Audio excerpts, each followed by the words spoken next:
Alright, so what's up mga kamukil, no?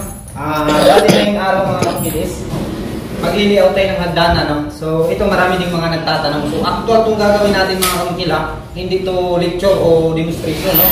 Ang gagawin natin dito is actual, no? Okay, mga napod. Kaya ako rin mag-yatubang sa lansang.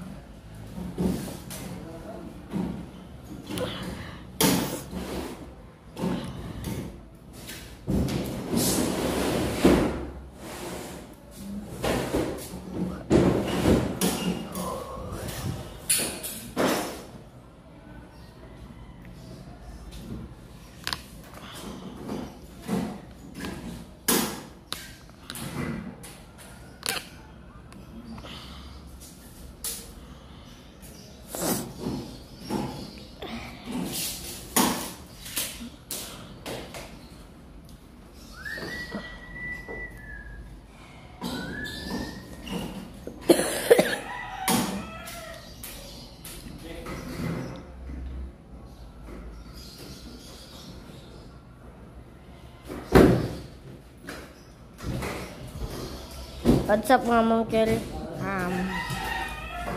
Dito tayo sa ang ginawa mga kamungkil. Ganito ka mungkil, tumapos na sila ng hagnagdanan kay hapit na tumapos na ito na ilang pinuhat sa tumaas mga kamungkil, pinuhat.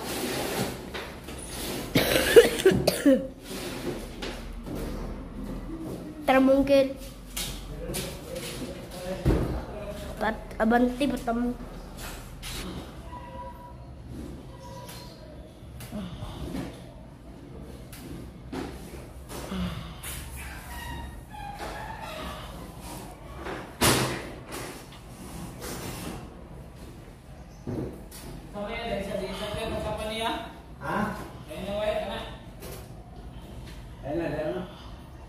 Kana lang isa aw. Aw. Kasi pinakalayo ba? Problema di makuha siya.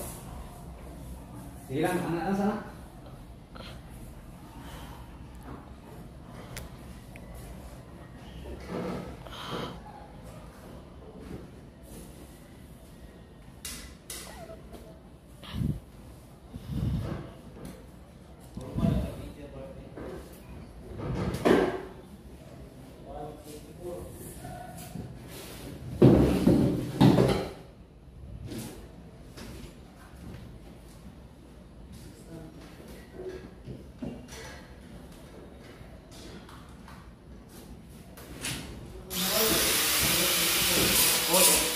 What?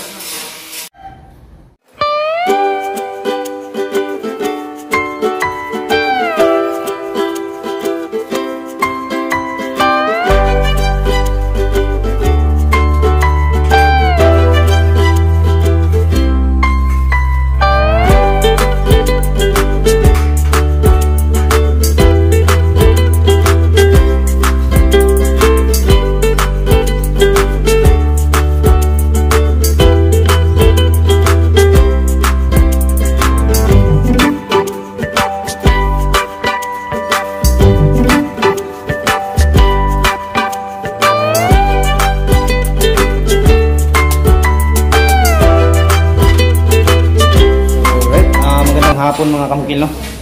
So kung nakikita nyo kanina mga kamukil is gumagawa tayo ng hagdanan, no? So gaya na sabi ko kahapon mga kamukil, ituturo ko sa inyo kung paano kunin na malalaman natin kung ilang step yung hagdanan, no? So ngayon mga kamukil, ipapakita ko sa inyo kung paano ko siya trinabaho, no? Alright, so ayan mga kamukil, no? Nakikita nyo, yan na yung ating hagdanan, no? So kung nakapaglagay ako ng isang steps, no? Inuna ko muna dito. Dito ako kukuha ng guide mga kamukil, no? So bali dalawang step yan dito. Pangatlo yung nasa landing natin, no?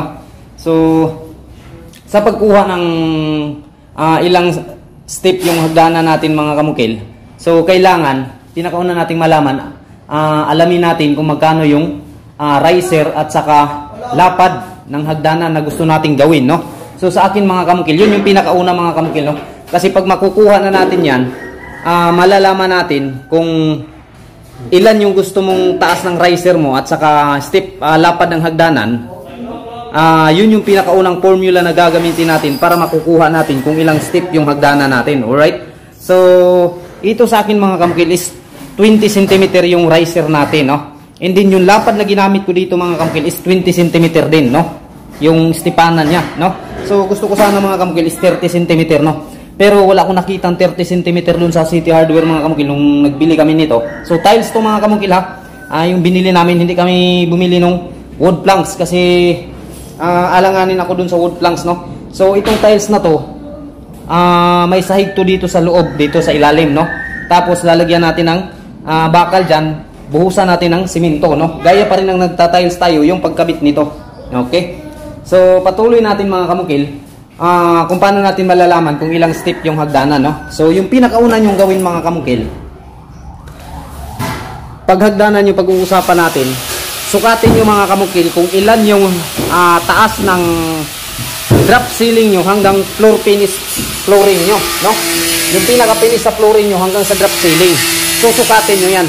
Kung ilan yung taas nyan mga kamukil, ito halimbawa, ito sa akin mga kamukil, ito nakikita nyo, sinulat ko talaga to. So yung steps na ginagamit ko dito, yung lapad niya is 20 cm. Yung riser niya naman is 20 cm din naman yung distansya bawat riser, no? So itong 20 na to mga kamukil, ito yung ginagamit kong formula para makukuha natin yung o malalaman natin ilang steps yung kailangan sa isang hagdanan, no? So sinukat ko una mga kamukil mula drop ceiling hanggang floor finish natin. So 295 yung taas niya mga kamukil. Pero yung standard na taas talaga mga kamukil is nasa 320 tayo o maximum 320 no centimeter. Minimum is 320 centimeter. Naging 295 to dito mga kamukil kasi medyo mataas to dito, no? Napapansin nyo may parang pababa siya dyan ng kunti, no? So ito, sinukat ko siya 295 centimeter. Yang 295 centimeter yan na yan mga kamukil. Yan ngayon yung i-divide nyo sa 20, no? Kasi 20 yung formula ang gagamitin natin dito kasi ito yung riser natin, no? 20 cm, no? So, nung dinivide ko siya mga kamukil, yung resulta niyan, yung answer niya is 14.71, no? So, kung i-round off natin yan mga kamukil, pwedeng 15 na, no? So, magpili ka sa dalawa, kapag may point, magpili ka sa dalawa, ikaw na lang mag-adjust pag actual na yung trabaho mo. Kung ito lang yung 14 na susundin mo o kailangan mong magdagdag ng isa para maging 15 step, no? So yung answer sa 295 divide 20 is 14.71, no? So nasa inyo na yan kung i-15 nyo to o 14 pa rin, no? Pero depende yan sa inyo mga kamukil na i-layout nyo sa laki ng hagdanan nyo. So nilagay ko dito 15 step mga kamukil, no? Alright. So ngayon, itong 15 step mga kamukil, i-times na naman natin ito sa 20 cm natin. Yung lapad, no? Nung una, kinuha natin yung taas sa drop ceiling natin to floor finish, dinivide natin ng 20. Naging 14.71 siya, no? And then yung resulta niya mga kamukil, ni-round up ko siya ng 15. Ngayon, naging 15 step yung ginawa ko dito, no? Then itong 15 mga kamukil, i-times na naman natin to sa ano tawag nito? 20, no? Bakit nga ba natin ita-times itong 15 na steps mga kamukil dito sa riser natin na 20, no? Kasi yung habol natin dyan mga kamukil, mula dito papunta doon, yan, kukunin na naman natin yung taas. Kung saan yung match doon sa taas, papunta dito, no? Yan. So dito ako nag-ending mga kamukil. Ibig sabihin, hanggang dito tumama yung, ito yung balansi o libilado, no? Accurate sa sukat natin doon sa drop ceiling, no? Papuntang floor finish, no?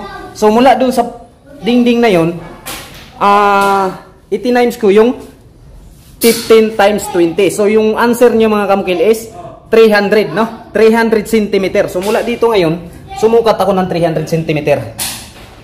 Alright? So kapag ganito hagdanan mga kamukil, kailangan matindi yung kalkulasyon mo dito para accurate lahat ng sukat mo. Pag layout mo dyan mga kamukil, yung layout mo na lang yung susundan mo, no? So nandito yung 300 cm. So ibig sabihin, dito, ito yung accurate na sukat papunta dun sa taas. Yung slope niya mga kamukil, no? Nakukuha natin ngayon yung slope. Pero gumawa ako ng landing dito mga kamukil, yan kung nakikita nyo. Yan. So gumawa ko ng landing dito.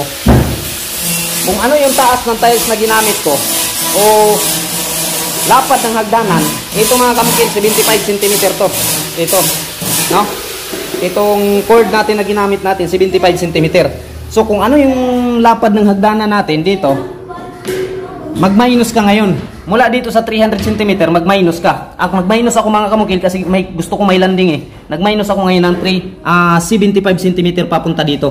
Kaya yung slope ng hagdanan natin, nandito na siya. Nandito yung tama niya, no? So nakuha nyo mga kamukil, nandito yung tama niya. Kaya yung slope niya ngayon, dito na nagsimula, papunta sa taas. Yan, right? So dapat sana ito mga kamukil, kapag walang landing, nandito yung sloping ng hagdanan natin, no? Ng hagdanan, papunta dun sa taas. Pero nag-backward ako ng sukat mga kamukil, dahil gusto kong may landing. So nandito yung 75 cm, kasi yung 75 cm, bakit nakuha ko ng 75 cm dito? Kasi kinuha ko yung sukat nito, ito, papunta dito, yung lapad ng hagdanan natin, no? So ganun lang yung pagka-layout mga kamukil, o mag-calculate ng hagdanan, kung magkano yung step na magagawa niya, no? Sa laki ng hagdanan na gusto mong gawin, no? Unang-una, i-recall lang natin mga kamukil. Unang-una, sukatin natin yung kisame, papuntang flooring, no? Kung magkano yung sukat niyan, i-times nyo sa 20. Sa akin mga kamukil, 20 kasi itong formula ang ginagamit ko, kasi ito naman talaga yung lapad ng steps ko. And then yung riser ko is 20 din. So kung gusto nyo mag 30 cm yung lapad ng steps nyo, di i-times nyo sa 30, no? Kung halimbawa 30 cm yung gusto nyo lapad sa apakan nyo, i-times nyo yan. And then kung magkano yung answer nyan, yun yung steps nya, no? Yun yung steps nya. Sa akin 295 divide 20 is 14, no? Pero ni-round up po siya, naging 15 siya mga kamukil, no? Kaya 15 step yung magagawa. Hindi yung answer niya ngayon, iti-times ko naman sa 20, no? Bakit nga ba natin iti-times sa 20? Para makukuha natin yung sloping ng hagdanan natin, kung saan siya papunta. Dito. So yung dapat yung sloping niya, kung wala tayong landing, nandito yan, pag ganyan, no? Pero gumawa ko ng landing, kaya nag-backward ako nagsukat ng 75 cm papunta dito. Kaya nandito na yung landing natin. Kaya ito yung layout natin, no? So dyan tayo magsisimulang mag-layout kapag may landing tayo, no? So yun yung pinaka-importante, kung magkano yung lapad ng hagdanan nyo papunta dito, yun din yung isusukat nyo pabalik, no? Kung gagawa kayo ng landing. And then kung saan yung tatama yung sukat pabalik, dyan magsisimula yung slope ng hagdanan nyo papunta dun sa taas. Yan. Alright? So sana mga kamukil, nakakuha nyo, no, yung pagtuturo ko sa inyo, kasi maraming nagtatanong nito. And then kung may mga katanungan kayo mga kamukil, willing naman tayong sumagot, no, kung nalilito kayo sa explanation natin. So bali yung steps na mangyayari dito mga kamukil is nasa 14 lang talaga siya, no? Dati ni-round up ko siya ng 15, pero nang inactual ko na mga kamukil, medyo sagad na dito kung mag 15 pa ako mga kamukil, no? So kung napapansin nyo, pangit naman tingnan yung landing natin na sobrang haba na, no? So dalawang step lang mula dyan sa baba papuntang landing, no? Pangatlo yung landing natin. So sa akin mga kamukil, wala naman sa akin yung oro, plata, mga ganyan na mga pamahiin, no? So depende lang yan sa tao. Importante lang kasi sa tao, kilos, galaw tayo, no? Yun yung pinaka-importante. Kahit gaano man yung kapamahiin mga kamukil, pero wala namang masama kung susunod tayo mga kamukil, no? So ito sa akin mga kamukil, wala nang mga ganyanan, no? So right, so yun lang yung explanation ko mga kamukil, no? Kung paano natin malalaman na ilang steps yung hagdanan natin, no? So ganyan lang mag-layout ng hagdanan. Kahit sa concrete mga kamukil, ganyan rin yung compute mga kamukil. Alright, so tingnan natin mga kamukil yung ibang nangyari dito ngayong araw, no? Alright, bali dito sa labas mga kamukil is napalitadahan, no? Paikot. Yan. So yung isa kong kasamang mason, siya yung inassign ko dito mga kamukil. So natapos pati dito sa harap, no? So akyatin natin sa taas mga kamukil kung ano pa yung natapos dun sa taas, kasi iniwan ko yung kapatid ko dun.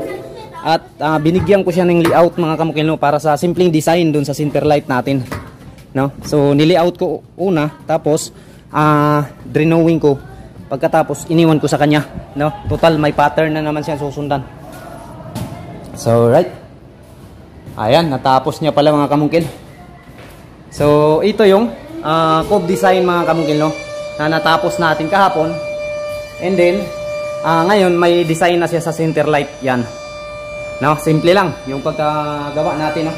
Huwag nang masyadong maraming design kasi marumi nang tingnan mga kamungkil, no? Para sa akin. So pag napinturahan to mga kamungkil, yari na, no? So maganda na yan tingnan, no? Kahit wala pang pintura yan mga kamungkil, pag mapailaw na natin lahat ng ilaw dito, napakaganda na nito. Ayan, yan yung isang cove sa kwarto. And then ito yung isang kwarto, yung design niya. Tapos dito na naman sa kabila, ito yung design niya, no? So yan na yung pagkayari mga kamungkil sa ating cove design dito sa taas, no, sa second floor na kisame nila. Yan.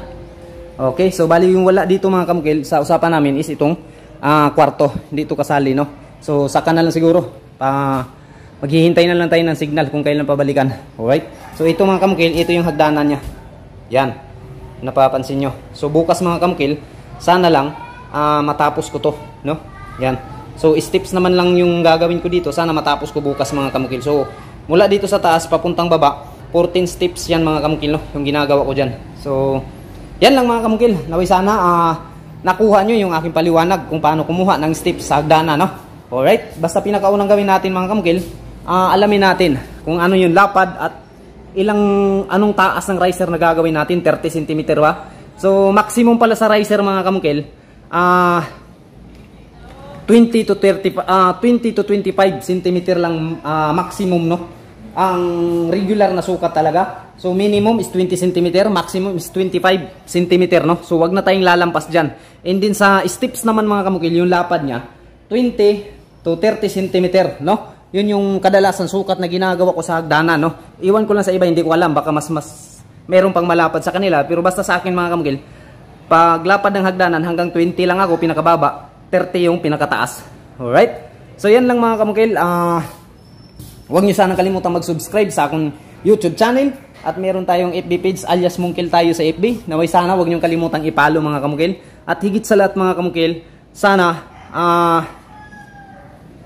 pindutin nyo mga kamungkil yung notification bell na makikita sa inyong cellphone screen para kung sakaling may mga bagong videos akong i-upload, isa po kayo sa pinakaunang ma-update. And once again, Mungkil on the vlog.